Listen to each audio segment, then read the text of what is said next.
Baik, selamat bertemu lagi para penghobi murai dan burung kicau. Kali ini saya akan membahas ada satu pertanyaan nih gitu ya gitu yang disampaikan kepada saya oleh teman gitu ya, yaitu tentang mitos ulat Hongkong nih pada murai gitu ya gitu. Ini video singkat, semoga menjawab dan memberi wawasan pada sobat-sobat semua gitu ya. Yang biasa ditanyakan adalah yang pertama adalah ulat Hongkong ini menyebabkan katarak gitu ya gitu. Jadi jangan terlalu banyak atau jangan menggunakan ulat Hongkong karena akan menyebabkan katarak katanya kan gitu. Sebenarnya yang perlu diketahui adalah bahwa penyakit katarak pada burung ini itu adalah gen atau keturunan gitu ya gitu. Jadi tidak ada hubungannya dengan ulat Hongkong gitu ya gitu. Nanti bisa teman-teman lihat di berbagai macam literatur gitu yang berkaitan dengan katarak pada burung gitu ya.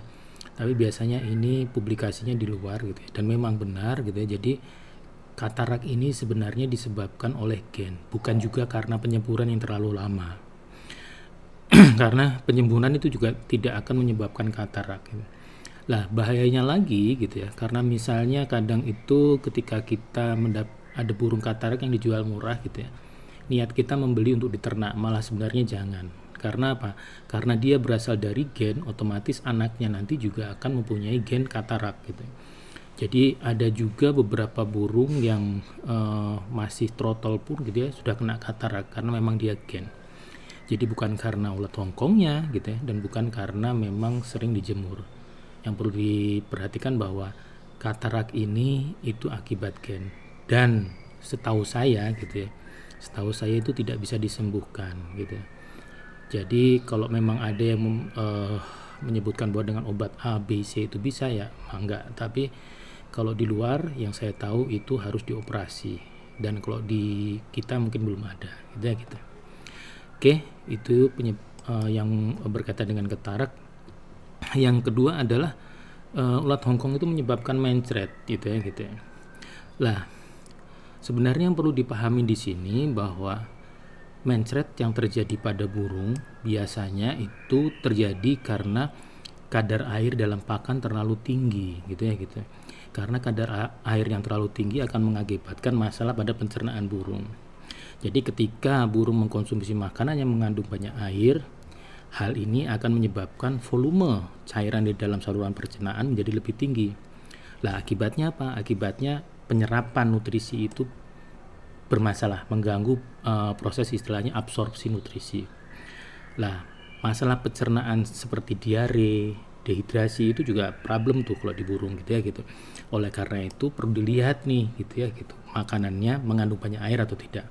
Lah, khusus untuk ulat Hongkong yang kadang-kadang itu terlupa adalah kadang kita memberi makan ulat Hongkong tersebut dengan terlalu banyak sayuran yang mengandung air gitu ya gitu, sehingga ketika kita berikan akibatnya ulat Hongkong tersebut kandungan airnya tinggi. Jadi sebisa mungkin sehari sebelumnya itu sudah tidak diberi sayuran kalau memang mau karena memang nanti di terakhir itu juga saya akan sebutkan bahwa ulat Hongkong ini sangat bagus untuk media bagi pemberian nutrisi yang baik bagi burung kicauan kita gitu. Jadi menyebabkan mencret ini sebenarnya bukan karena ulat Hongkongnya gitu ya, tapi karena kandungan air terlalu tinggi pada ulat Hongkong tersebut. Nah, cara mengatasinya gimana? Cara mengatasinya ya kita selektif dalam memberikan makanan untuk ulat Hongkongnya. Jadi misalnya sehari sebelumnya kita tidak berikan makanan yang mengandung air tinggi, sayur-sayuran dan sebagainya. Ini juga kadang terjadi pada waktu kita meloloh anakan murai jika kita menggunakan fur tuh gitu. Lah menggunakan fur airnya terlalu banyak, kandungan airnya terlalu tinggi, kadangkala akan terjadi mencret. Lah ini sebenarnya indikasi itu kalau misalnya burung yang kita loloh itu mencret, kita kurangin dulu kandungan airnya gitu. Jadi berarti fur kita yang kita buat meloloh itu terlalu tinggi kadar airnya gitu. Oke.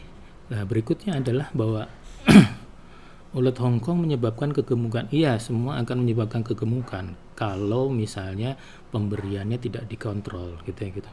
Apalagi agak berbeda jika kita menernak murai gitu ya di kandang besar dan kandang kecil. Kandang kecil otomatis gerakannya terlalu terbatas gitu ya, sangat terbatas, sedangkan di kandang besar gerakannya lebih bebas. Jadi harus kita jaga tuh. Sebenarnya bukan hanya ulat Hongkong gitu ya gitu, tapi juga extra foodie yang lain gitu ya gitu. Kalau terlalu banyak tidak terkontrol juga biasanya akan menyebabkan kegemukan. Oleh karena itu dikontrol. Kalau dilihat dari nutrisinya sebenarnya memang kalau dilihat ulat Hongkong ini range dari protein dan lemaknya juga lumayan tuh gitu ya gitu. Mungkin next akan saya bahas perbandingan nutrisi, kandungan nutrisi dari berbagai macam extra fooding yang ada gitu ya. Tetapi intinya sebenarnya semua jenis IF jika kita berikan dalam jumlah berlebihan pasti akan menyebabkan kegemukan. Lah, selain dari mitos-mitos ini gitu ya, sebenarnya yang lainnya ada kelebihannya juga nih gitu yang saya biasa gunakan, bahwa ulat Hongkong ini sebenarnya adalah media penghantar yang baik gitu loh, karena dia itu mudah sekali makan apapun yang kita berikan itu pasti akan dia makan gitu ya. Oleh karena itu biasanya ulat Hongkong ini saya jadikan media untuk apa, penghantar makanan bagi burung saya atau murai saya. Karena nutrisi yang terbatas gitu ya di ulat Hongkong atau di fur kita, biasanya saya kasih makanan khusus tuh gitu ya gitu. Makanan khususnya apa? Kadang ulat Hongkongnya saya kasih misalnya makanan fur yang berprotein tinggi. Biasanya saya kasih untuk yang fur khusus untuk bebek, petelur gitu ya. Biasanya dia proteinnya tinggi dan kalsiumnya juga tinggi gitu. Lah, masalahnya fur bebek tersebut jika kita berikan kepada murai langsung gitu ya, itu dia terlalu amis gitu ya gitu. Kandungannya bagus, tapi dia terlalu amis sehingga murai atau burung oceh kebanyakan nggak mau tuh makan itu. Lah, oleh karena itu biasanya ulat Hongkong saya beri itu gitu ya gitu. Dan ini penghantarnya ulat Hongkong ini sangat baik karena nggak milih-milih tuh dia, apapun yang diberikan gitu ya pasti akan dimakan. Lah, oleh karena itu semoga saja menjawab pertanyaan yang beberapa yang teman-teman tanyakan ke saya gitu ya, apakah menyebabkan katarak, mencret atau kegemukan. Ya kalau katarak tidak gitu ya gitu. Kalau mencret bisa iya bisa enggak, tergantung pada waktu ulat Hongkong tersebut diberi makan apa. Tadi intinya kadar air gitu ya. Kegemukan iya kalau berlebihan dan lihat dari kondisi burungnya, apakah dia mudah bergerak atau tidak. Nah ini media penghantar yang baik ya gitu. Jadi kita bisa manfaatkan ulat Hongkong itu yang harganya relatif murah gitu ya. Tetapi jika kita sudah mengetahui bahwa hal-hal ini tidak disebabkan oleh ulat Hongkong secara pasti gitu ya. Misalnya kalau katarak jelas tidak gitu loh. Mencret dan kegemukan ini gitu ya, bisa kita hindari dengan memberikan pakan yang baik bagi ulat Hongkongnya. Supaya apa? Kadar air tidak terlalu tinggi sehingga mencret tidak terjadi. Kemudian untuk menyebabkan kegemukan ini ya kadarnya terbatas. Oke, segitu saja. Semoga menjawab pertanyaan yang teman-teman sampaikan. Terima kasih.